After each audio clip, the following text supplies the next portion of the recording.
من رفتم به سمت اعتیاد چون شاید تجربه‌ام کم بود، آموزشم کم بود.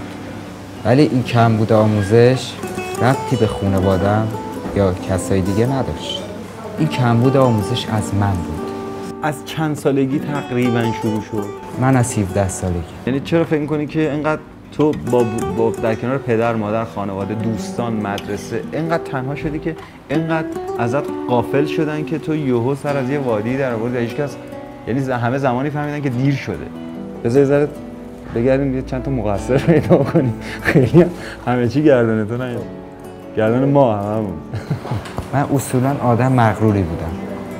مثلا شاید خیلی چیزا رو نمیپذیرفتم. الان متاسفانه یه طوری شده مثلا درباره یه ماده مثل شیشه خیلی‌ها دارن الان از این شیشه استفاده میکنن بدون اینکه بدونن این اعتیاد داره. البته بعد از یه مدت خودشون اینو قشنگ حس میکنن. آخه حامد جان، مگه آدامسه یا مثلا شکلاته که کسی بره همینجوری تهیه کنه؟ آخه از کجا؟ یعنی چجوری؟ باور غلطه دیگه. این باور غلطیه که در مورد در دسترس قرار داره. واقعا باور غلطیه که در مورد این ماده هست. حالا به راحتی که نمیشه گفت، ولی اون کسی که بخواد این کاریو بکنه مسلما پیداش هم میکنه. علت این که شما اصلا به سمت شیشه رفته چی بود؟ مواد روانگردان. چرا رفتی به این سمت؟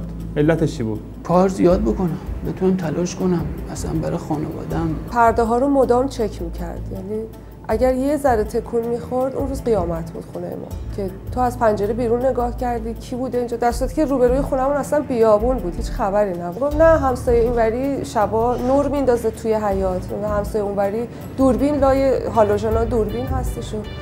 بعد یه شبم که رفته بود خونه خواهرش گفته بود که آسمون قرمزه، ماه قرمزه، از همه جا خون داره میریزه، ما باید قربونی کنیم. خواهرش گفت الان ساعت 12 شبه، کجا چی بریم قربونی کنیم؟ گفته بود خب حالا علی اکبر قربونی میکنیم اگر که گوسفند پیدا نمیشه. دیدم فقط چاقو رو دارم میبینم، چشام اینجوری خیره شده به چاقو، به هیچ چیز دیگه خیره نشده. تلفن زنگ خورد، شماره خونه افتاد، برداشتم دیدم صدا نفسه اسماعیل، صدا خیر میاد. گفتم اسماعیل چی شده؟ گفت زنگ میزن کلانتری. گفتم چرا کلانتری؟ چرا دزد اومده خونه؟ احساس کردم با یکی درگیر شده که اینجوری داره نفس میزنه. زنگ آیفون رو زدم، دیدم که اسماعیل همونجور نفس میزنه، بازم صداش بد میاد. گریه کرد. گفتم که چیکار کردی اسماعیل؟ اگه هر بلایی سر خودت آوردی به جهنم، علی اکبر بذار تو آسانسور بیاد پایین. اون اگه بلند شه تو رو با این وضعیت ببینه میترسه ها. بعد گریه کرد، گفت وای نیایی بالا ها، اگه بیایی بالا تو رو هم میزنن.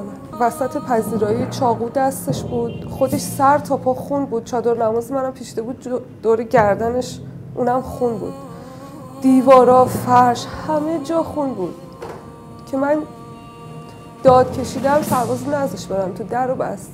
فقط داد میزدم علی اکبر بدین بیرون. اون بچه اگه بلند شه میترسه.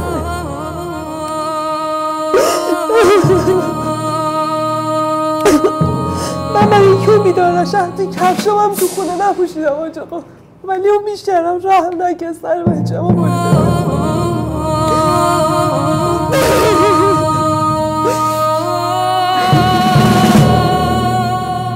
با توجه به اینکه مدتی از قتل فرزندت میگذره و اینکه صدای اونو نمیشنوی، خودت قبلا به من میگفتی که همیشه منو میگفت بابا صدا میکرد و پسر آروم بود، اینکه صداش یه مدتی نمیشنوی، سرشو بریدی به این وضعیتی که الان هست، چه احساس داری؟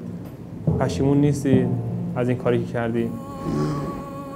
علی اکبر خواب بوده، اومدی یه مقدار آبش دادی و بعد سرشو با چاقو بریدی، این برات ناراحت کننده نیست؟ یعنی نمیخوای دوباره بچه تا ببینی، یک بار دیگه علی اکبر رو ببینی، تو آغوشش بگیری؟ چرا اینقدر سنگدل شدی؟ نمیخوام ببینمشون اصلا. دلم برات خیلی تنگ شده علی. کاش میتونستم یه بار دیگه برات خام شکلاتی بخرم تا همش رو بخوری. اگه اون موقع که سرتو میبارید صدام کرده باشی و صداتو نشنیده باشم آدم رو هیچ وقت نمیبخشم. حسرت خریدن یه دونه بستنی تو دلم برات مونده علی.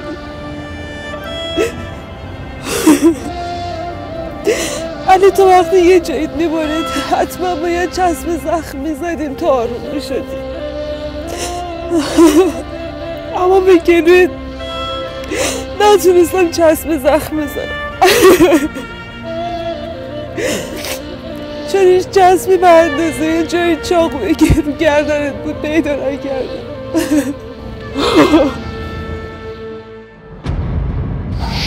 چطور ممکنه که مثلا ما خالق این لیمو رو بگیم ببین چی آفریده، چقدر خوشبوه، چقدر خوشمزه است، چطور تابلوی به این زیبایی که خدا آفریده و خودش از آفریدن خودش، از آفریدن انسان به خودش باریکلا گفته، چطور این تابلو جلوی چشم همه ماها هست و ما اینقدر راحت از کنارش میگذریم؟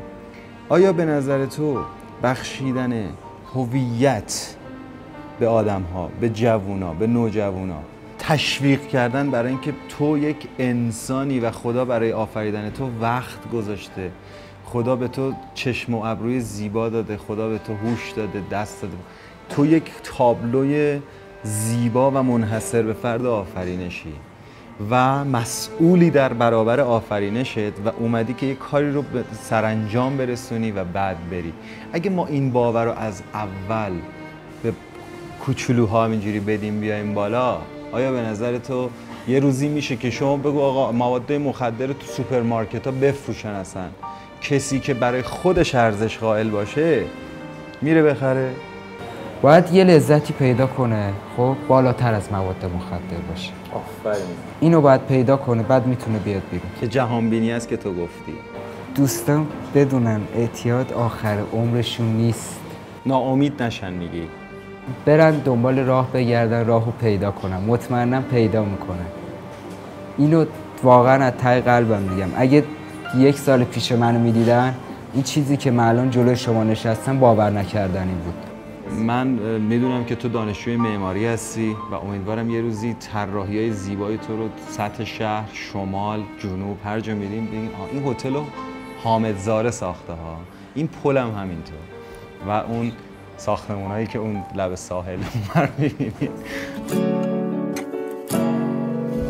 چشات آرامشی داره که تو چشمای هیشکی نیست، میدونم که توی قلبت به جز من جای هیشکی نیست.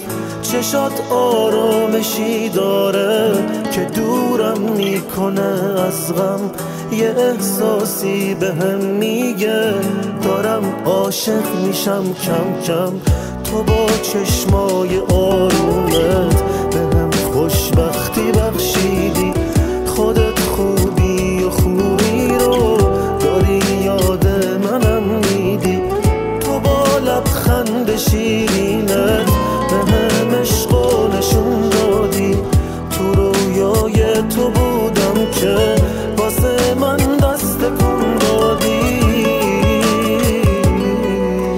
چشات آرامشی داره که پابند نگات میشم، ببین تو بازی چشمات دوباره کی شمات میشم. بمون و زندگیمو با نگاهت آسمونی کن، بمون و عاشق من باش، بمون و مهربونی کن. تو با چشمای آرومت بهم خوشبختی بخشیدی، خودت خوب